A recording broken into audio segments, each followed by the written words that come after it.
وَإِن كَانَ مِن قَوْمٍ بَيْنَكُمْ وَبَيْنَهُم مِّيثَاقٌ فَدِيَةٌ مُّسَلَّمَةٌ إِلَىٰ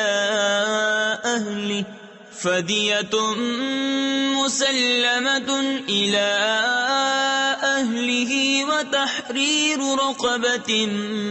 مُّؤْمِنَةٍ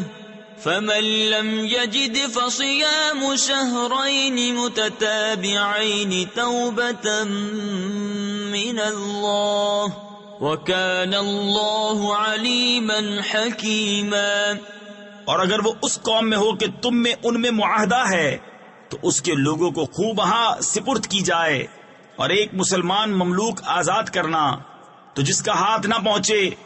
وہ لگاتار 2 مہینے کے روزے رکھے، یہ اللہ کے یہاں اس کی توبہ ہے، اور اللہ جاننے والا حکمت والا ہے۔ وَمَن يَقْتُلْ مُؤْمِنًا مُّتَعَمِّدًا فَجَزَاؤُهُ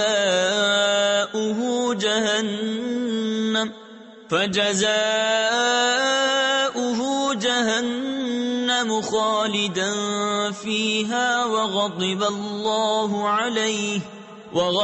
اللَّهُ عَلَيْهِ وَلَعَنَهُ وَأَعَدَّ لَهُ عَذَابًا عَظِيمًا۔